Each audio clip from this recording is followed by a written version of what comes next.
அனைவருக்கும் டிவைன் ஹீலர்ஜி மற்றும் ரெய்கி தாந்திரிக் மாஸ்டரின் அன்பு வணக்கம்.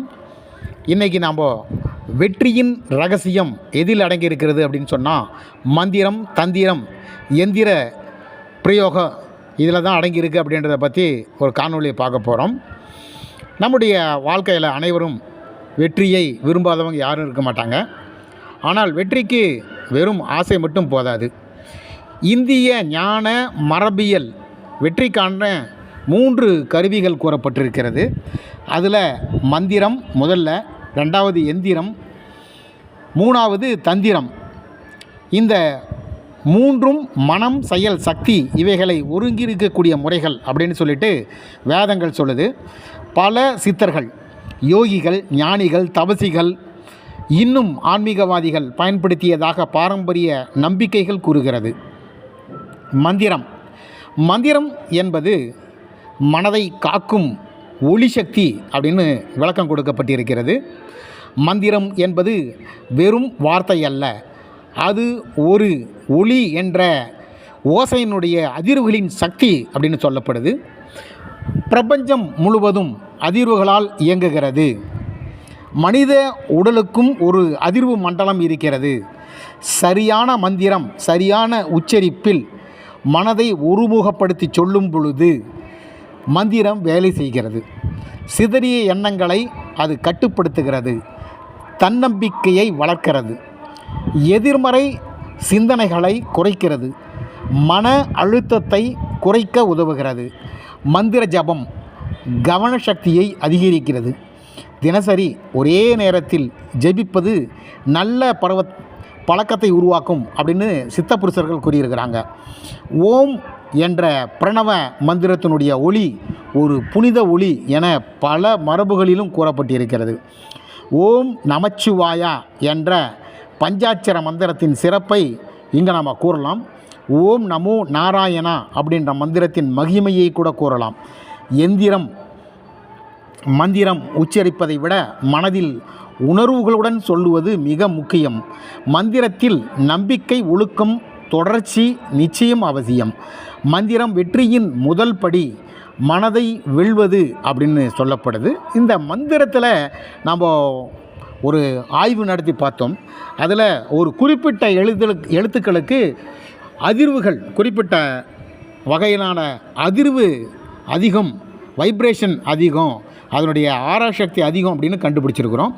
அதில் ஆ, உ, இம், நா, ம, சா, வா, யா, நா இந்த மாதிரி எழுத்துக்கள் அதிகமாக வைப்ரேஷன் இருக்குது அப்படின்னு தெரிஞ்சு தான் இந்த நமச்சிவாயால் இருக்கக்கூடிய எழுத்துக்கள் தான் நமோ நாராயணாலையும் எழுத்துக்கள் அடிக்கடி உருவாகி இருக்கும். ஓம் சரவண பவ அப்படின்ற எழுத்துக்கூட நீங்கள் பார்த்தீங்கன்னா எல்லாமே ரிலேட்டிவான எழுத்துக்களாக இருக்கும். இப்போது நம்மளுடைய முன்னோர்கள் இந்த எழுத்துக்களுக்கு இருக்கக்கூடிய ஓசையினுடைய அதிர்வுகளுக்குடைய அதிகமான சக்தியை வச்சு தான் இவங்க இந்த மந்திரத்தினுடைய எழுத்துக்களை பயன்படுத்தியிருக்கிறாங்க அப்படின்னு தெரியப்படுது. அடுத்தது எந்திர ரகசியம் என்ன அப்படின்னு சொன்னால், எந்திரம் என்பது ஒரு சக்தி வடிவான வரைபடம் என்று தந்திர மரபின் கருதப்படுகிறது. மந்திரம் ஒளி வடிவம், எந்திரம் வடிவம், தந்திரம் செயல் வடிவம். பல தெய்வங்களுக்கு தனித்தனி எந்திரங்கள் உள்ளன என்று கூறப்படுகிறது.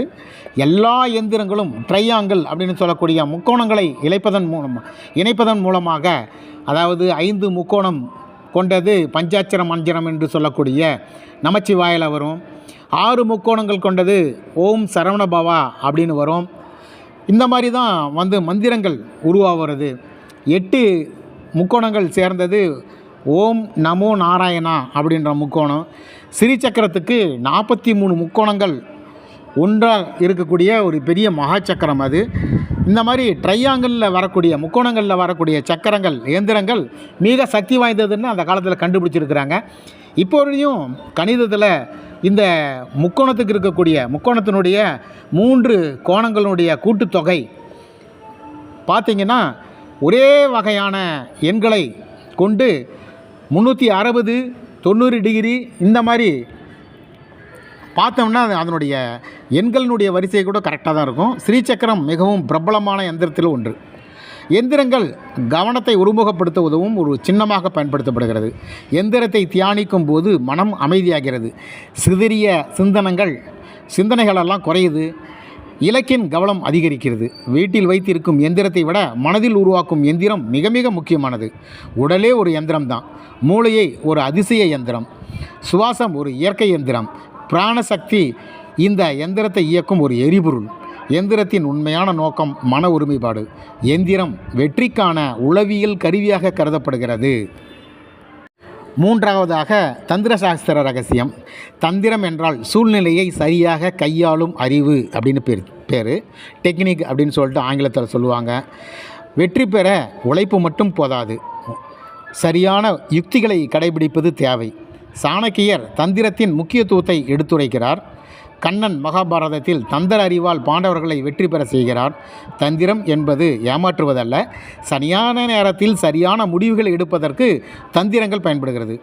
எப்போது பேச வேண்டும், எப்போது மௌனமாக இருக்க வேண்டும், யாருடன் பழக வேண்டும், யாரை தவிர்க்க வேண்டும், நேரத்தை எப்படி பயன்படுத்த வேண்டும், வாய்ப்புகளை எப்படி கண்டறியப்பட வேண்டும், இவையெல்லாம் தந்திர சாஸ்திரத்தினுடைய அறிவுகள். வெற்றியாளர்கள் எல்லோரும் ஒரு திட்டத்துடன் செயல்படுகிறார்கள். இலக்கே இல்லாத முயற்சி பலன் வராது. திட்டமிடுதல் தந்திரத்தின் அடிப்படை, செயல்படுத்துதல் தந்திரத்தின் அடுத்த கட்டம், திருத்துதல் மற்றும் மேம்படுத்துதல் தந்திரத்தின் உச்சம். தந்திரம் இல்லாத திறமை பல நேரங்களில் தோல்வி அடைகிறது. இறுதியாக வெற்றியின் 3 சூத்திரங்கள் அப்படின்னு பார்த்தோம்னா, மந்திரம் மனதை மாற்றும், தந்திரம் வாழ்க்கையை மாற்றும், எந்திரம் சக்தியை ஒழுங்குபடுத்தும். மந்திரம் இல்லாமல் மனம் சிதறும், தந்திரம் இல்லாமல் முயற்சி வீணாகும், எந்திரம் இல்லாமல் சக்தி வீணாகும். 3ம் இணைத்தால் வெற்றி வேகமாக வரும். சித்தர்கள் இந்த 3ஐயும் சமநிலையுடன் பயன்படுத்தியதாக கூறப்படுகிறது. வெற்றி வெளியில் தொடங்குவதில்லை, அது மனதில்தான் தொடங்குகிறது. நிறைவாக தினமும் 10 நிமிட மந்திர ஜபம் செய்யுங்கள். தினமும் உங்கள் இலக்கை எழுதுங்கள். செயல் திட்டத்தை அமையுங்கள். நேரத்தை வீணாக்காதீர்கள். நேர்மறை சிந்தனையை வளர்த்து கொள்ளுங்கள். நல்ல நண்பர்களை தேர்ந்தெடுங்கள். உடல் ஆரோக்கியத்தை காக்க வேண்டும். தொடர்ந்து கற்றுக்கொள்ளுங்கள். வெற்றி என்பது அதிர்ஷ்டமல்ல, பழக்கத்தின் பலன். மந்திரம், எந்திரம், தந்திரம் முழுமையான வெற்றியின் ரகசியம் என்று கூறி இந்த பதிவை நான் நிறைவு செய்கிறேன். இந்த பதிவு பிடித்திருந்தால் சப்ஸ்கிரைப் மற்றும் ஷேர் செய்யவும். நன்றி, வணக்கம்.